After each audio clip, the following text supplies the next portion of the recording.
Hello everyone, welcome back to my new blog. কেমন আছো তোমরা? তোমরা সবাই খুব ভালো আছো। তো ফাইনালি আমি আজকে আমার মিষ্টি ব্রাইডের ফুল ব্লগটা তোমাদের সাথে শেয়ার করব। যেই ব্রাইডের ফুল লুকটা তোমরা প্রচুর ভালোবাসা দিয়েছো, সেই কারণে সবাইকে থ্যাংক ইউ। তো চলো প্রথম থেকে স্টার্ট করা যায়। তো সকাল সকাল চলে এসেছি আমি আমার ব্রাইডের বাড়িতে, আর আসার পর থেকে কারেন্ট একবার যাচ্ছে আর আসছে। তো যাই হোক, 30 মিনিট বসে থাকার পরও কারেন্টের প্রচন্ড ডিস্টার্ব করছিল, সেই কারণে আমরা চলে আসি পাশের বাড়িতে। আর তোমাদের তো বলাই হয়নি আজকে আমার ব্রাইডের লোকেশন ছিল কুড়ি। তো চলো আজকে আমার ব্রাইড কেমন লুকছে ওর মুখ থেকেই শুনে নেওয়া যাক। আমি একটু লিপস্টিকটা হালকা নেব, আর চোখটা একটু সুন্দর হবে, গ্লিটারি হবে, আর একটু টানা টানা ভাষা হবে এরকম।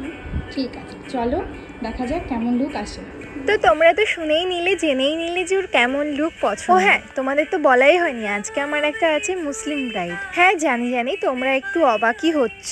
না অবাক হওয়ার কিছু নেই, সাজগোজের কোনো বাদ বিচার হয় না যে এই লুকটা মুসলিম ব্রাইডের জন্য বা ওই লুকটা হিন্দু ব্রাইড, এরকম কোনো কিছু হয় বলে আমার তো জানা। একটা ব্রাইড তার স্পেশাল যেতে ঠিক কেমন করে সাজবে সেটা সে আগে থেকে ইমাজিন করে রাখে। আমি কোথাও শুনিনি যে মুসলিম ব্রাইড বা হিন্দু ব্রাইডের লুকটা পুরোপুরি আলাদা। যেমন ধরো তোমরা যেমন কমেন্ট করো যে মুসলিম ব্রাইড তো শাখা বলা কেন পড়েছে, মুসলিম ব্রাইড তো মুকুট কেন পড়েছে, মুসলিম ব্রাইড তো কলকা কেন করেছে। আচ্ছা, ব্রাইড তার স্পেশাল যেতে ঠিক কেমন করে সাজবে সেটা তার পার্সোনাল চয়েস, সবার চয়েস তো সেম হয় না। সেসব ফালতু কথা, এরকম তো নেগেটিভ কমেন্ট করার জন্য মানুষ উঠে পড়ে বসে থাকে। পাগলা হয়ে যাবে। বলছিল আমার বোমা এমনি সুন্দর, দেখো ঠিক আছে দেখে বলবো।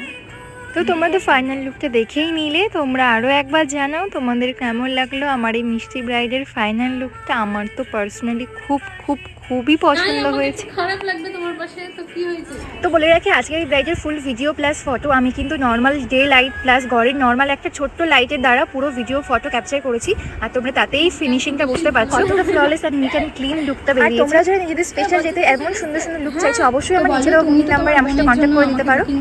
কেমন লাগলো তোমার বোনের ফুল লুকটা? আমার খুব ভালো লেগেছে, আমি যেরকমটা লুক চেয়েছিলাম ঠিক সেরকমটাই হয়েছে, মানে মনের মতোই হয়েছে। Thank you. তো ব্রাইড তুমি বলো, তোমার পছন্দ হয়েছে তো? হ্যাঁ, আমারও খুবই পছন্দ হয়েছে। তো আমার এই ব্রাইডের বাড়ির লোকেরা কিন্তু খুবই পছন্দ হয়েছে, তোমরা সেটা ভিডিও দেখে অবশ্যই বুঝতেই পারছো। আর ওরা কিন্তু অফ ক্যামেরা তো প্রচুর রিভিউ দিয়েছে, তো তার জন্য সবাইকে থ্যাংক ইউ। এটুকু না বললে হয়? কেমন ভালো লাগছে তো? হয়তো ভালো লাগছে তো।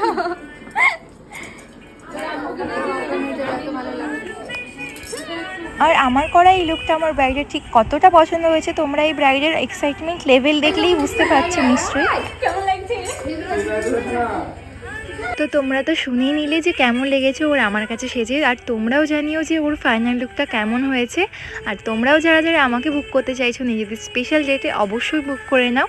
2025 এবং 2026-এর ব্রাইডাল বুকিং কিন্তু চলছে। ব্রাইডাল বুকিং নাম্বার কিন্তু আমার স্ক্রিনে শো করছে, তো তোমাদের সুবিধার্থে আমি আরও একবার বলে দিচ্ছি 8367818366। তোমরা যারা বুকিংয়ের জন্য মেসেজ করবে অবশ্যই ডেট অ্যান্ড লোকেশন দিয়ে মেসেজ করো, তাহলে আমাদের রিপ্লাই দিতে অনেকটাই সুবিধা হবে। আপকামিং ব্রাইডাল ডেটগুলোতে কিন্তু খুবই লিমিটেড স্লট অ্যাভেলেবেল আছে, তোমরা যারা ভাবছো বুকিং করবে আর দেরি করো না। তো চলো, আমার কিন্তু কাজ পুরোপুরি কমপ্লিট, এখন আমি যাব বাড়িতে। আর দেখতে পাচ্ছ প্রচণ্ড মেক করেছে, এর মধ্যে আমরা চলে এসেছি স্টাইল বাজারে, কারণ আমার একটা জিনিস নেওয়ার ছিল, আর আমার জিনিসটা নেওয়াও হয়ে গেছে, এখন আমি যাবো বাড়িতে। তো চলো, আজকের এই পুরো ব্লগটা তোমাদের কেমন লাগলো অবশ্যই কমেন্ট করে জানিও। তো চলো আজকের মতো টাটা।